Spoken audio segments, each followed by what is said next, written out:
नमस्कार मित्रों एवं प्रिय विद्यार्थियों। सीधी सटीक बात डॉक्टर रवि शर्मा मधुप के साथ मेरी इस वीडियो श्रृंखला में इन दिनों आप देख रहे हैं हिंदी का वैश्विक स्वरूप, और इसमें मैं चर्चा कर रहा हूं प्रवासी हिंदी साहित्य के बारे में। अभी तक की वीडियो में मैं बता चुका हूं प्रवासी शब्द का अर्थ, अप्रवासी शब्द, अनिवासी शब्द, इस प्रकार के मिलते जुलते शब्द, उनकी अवधारणा, उनकी संकल्पना। इसके बाद मैंने बताया कि गिरमिटिया देशों का साहित्य, जिसमें मॉरिशस, फिजी, सूरीनाम, त्रिनिदाद आदि का साहित्य, और उसके पश्चात मैंने चर्चा की आधुनिक देशों की, जहां पिछले 70-80 सालों में भारतीय लोग जाकर बसे, अमेरिका, इंग्लैंड, कनाडा आदि।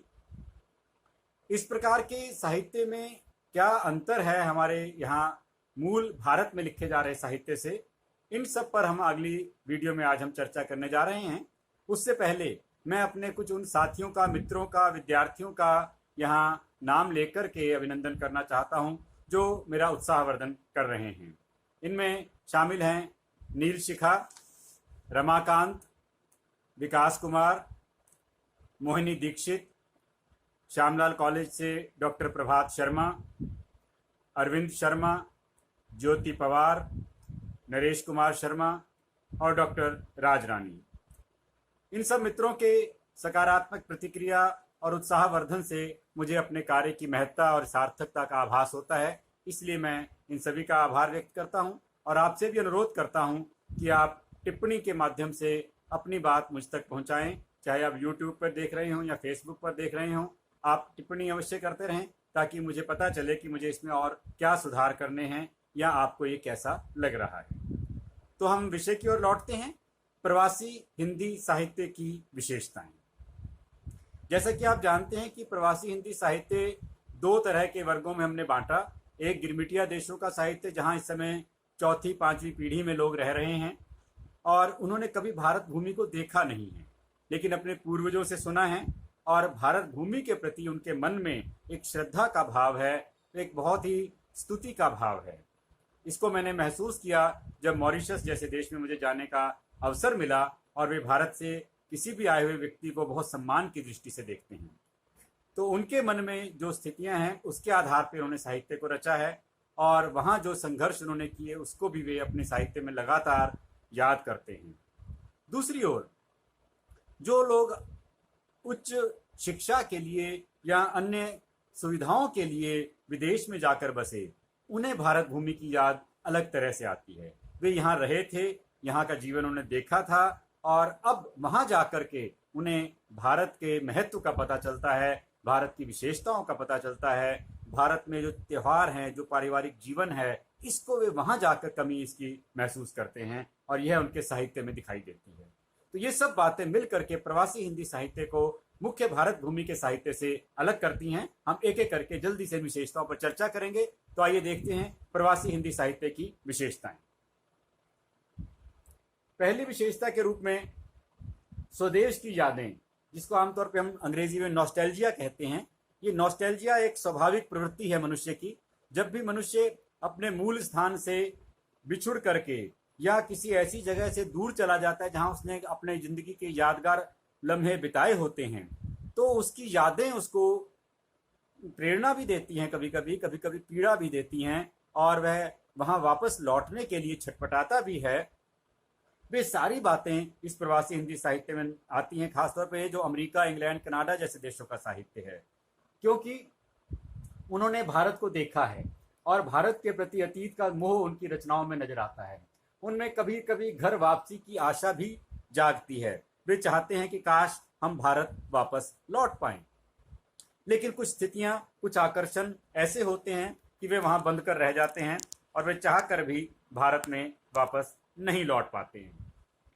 तो उनकी वह वापस ना लौटने की पीड़ा भी उनके साहित्य में दिखाई देती है और एक आशा भी घर वापसी की दिखाई देती है। दूसरा बिंदु है सांस्कृतिक अंतर से उत्पन्न दुविधा।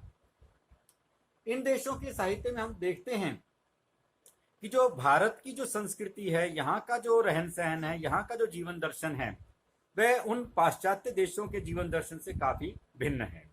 तो वहां पर उन्हें जाकर के कई तरह की दुविधा का सामना करना पड़ता है, क्योंकि वहाँ का पारिवारिक वातावरण बिल्कुल भिन्न है। वहाँ परिवार भारत के परिवार जैसी व्यवस्था वहाँ नहीं है। संयुक्त परिवार तो उनके लिए सपना ही है। तो ऐसे में उन्हें वहाँ सामंजस्य बिठाने में भारतीय लोगों को कुछ परेशानी होती है और उससे उत्पन्न समस्याएं उनके साहित्य में परिलक्षित होती हैं। तीसरी स्थिति है रिश्तों में बदलाव। रिश्तों में बदलाव सभी स्तरों पर है, लेकिन मुख्य रूप में जो स्त्री पुरुष के रिश्ते हैं, जो वहाँ पति पत्नी के रूप में रिश्ते हैं, उनमें बहुत बड़ा बदलाव देखने को मिलता है। और वहाँ के जीवन में जो एकाकीपन है, जो खोखलापन है, जो प्रदर्शन प्रवृत्ति है, ये वहाँ बहुत सालती है उन्हें, क्योंकि हम लोग भारत में मिलजुल कर एक दूसरे के यहाँ आना जाना करके एक दूसरे के साथ बैठ करके अपनी बात करने की आदत है।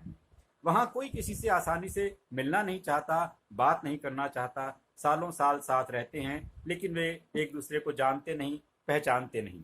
तो ये जो स्थितियाँ हैं, ये भारतीय लोगों को वहाँ थोड़ा परेशान करती हैं। इसी प्रकार चौथी बात है नैतिक मूल्यों की टकराहट।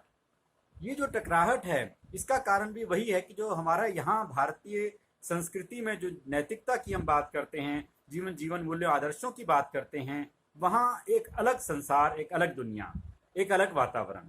तो वहाँ उनको महसूस होता है कि हमने अभी तक जो सीखा वह अलग था, यहाँ जो कर रहे हैं वे अलग है। तो कई बार नैतिकता के प्रश्न उनके सामने आते हैं, कई बार उन्हें अपने जीवन मूल्यों की जो अच्छाइयाँ हैं वहाँ महसूस भी होती हैं, और कई बार उन्हें उपेक्षा का भी सामना करना पड़ता है। ये जो नैतिक मूल्यों की टकराहट है, ये वहाँ पर अब जो प्रवासी पीढ़ी और जो विदेश में जन्मी पीढ़ी है, इसमें ये टकराहट और बढ़ रही है। जो लोग वहाँ 30-40 साल पहले गए, उनके जो बच्चे वहाँ पले बढ़े, वे बच्चे वहाँ के वातावरण के हिसाब से अपने जीवन को जीने का प्रयास करते हैं, और हमारे यहाँ के लोग अपने हिसाब से उनको चलाने की कोशिश करते हैं। तो स्वाभाविक है कि टकराहट तो होगी ही। इसी प्रकार अगला बिंदु है पांचवा, मानसिक द्वंद्व। ये मानसिक द्वंद्व जो है वहाँ जाकर बढ़ जाता है, क्योंकि वहाँ पूरा जीवन दर्शन अलग है।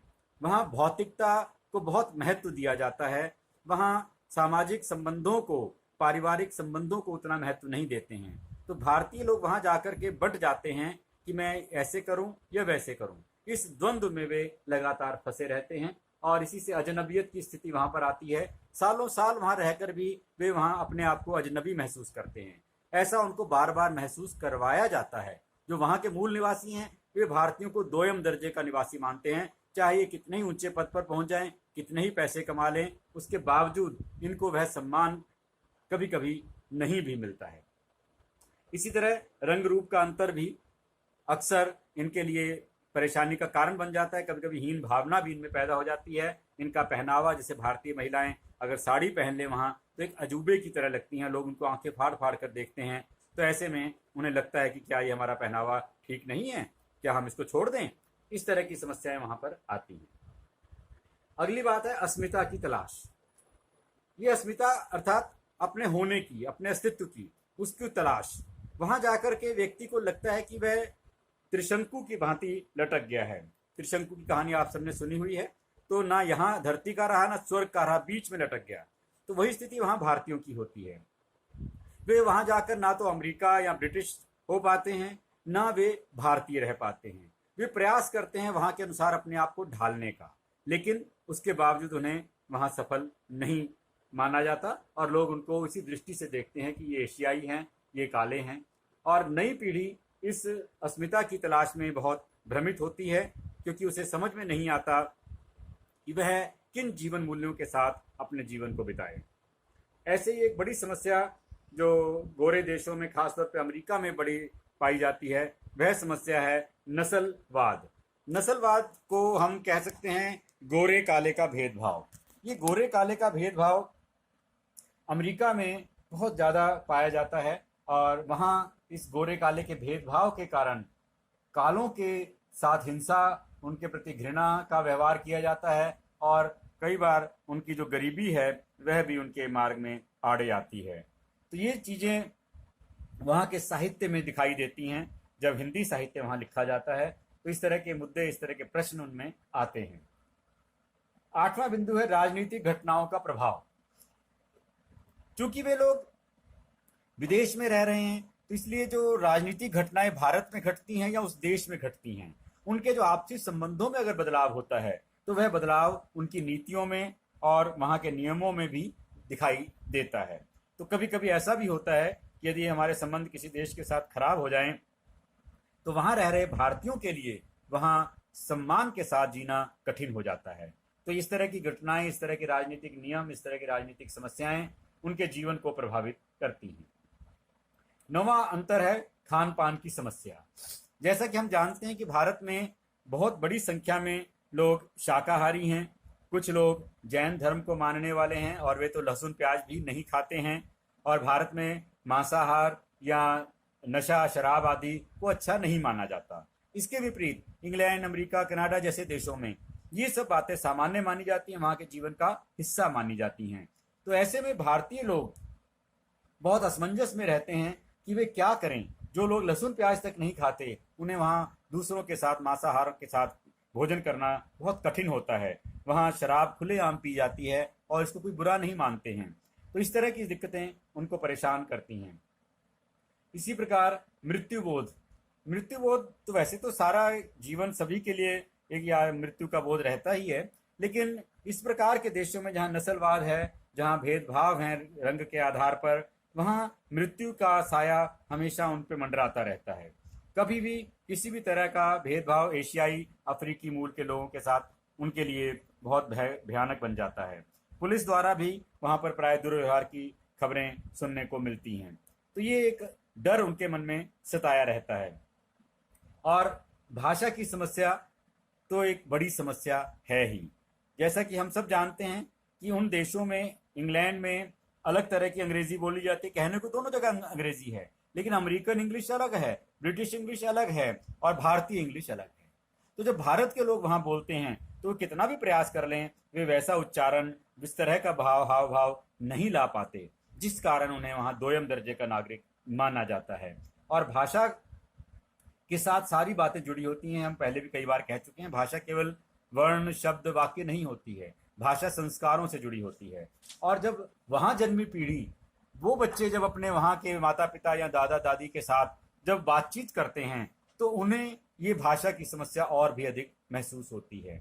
हमारे यहाँ के लोग चाहते हैं कि वहाँ बच्चे गुजराती, पंजाबी, हिंदी आदि भाषाओं को सीखें, उन्हें अपनाएं। वे उनको संडे स्कूल, संडे क्लासेस में भेजते हैं।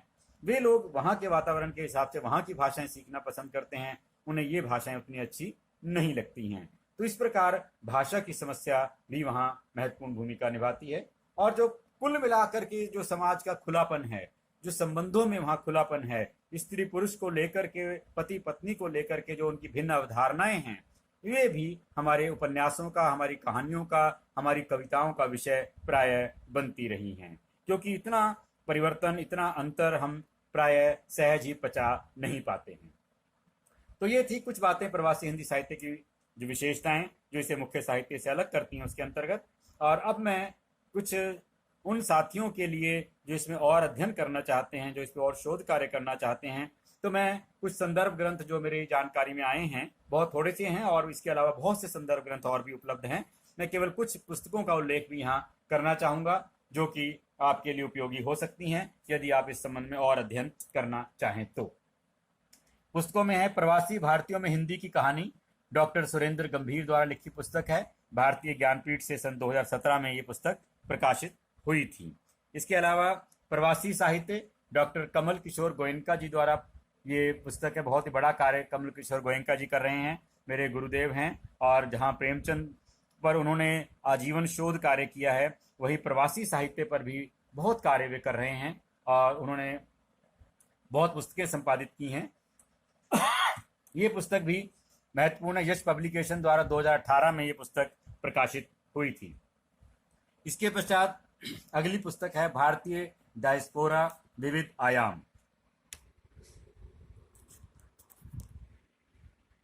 मैं चाहता हूं कि आप ये पुस्तक देख पाए, यहाँ लिखी हुई भारतीय डायस्पोरा विविध आयाम। इस पुस्तक के रचनाकार हैं रामशरण जोशी। राजकमल प्रकाशन से 2014 में प्रकाशित हुई। प्रवासी हिंदी साहित्य विविध आयाम, संपादक डॉक्टर रमा, साहित्य संचय 2018 में प्रकाशित हुई।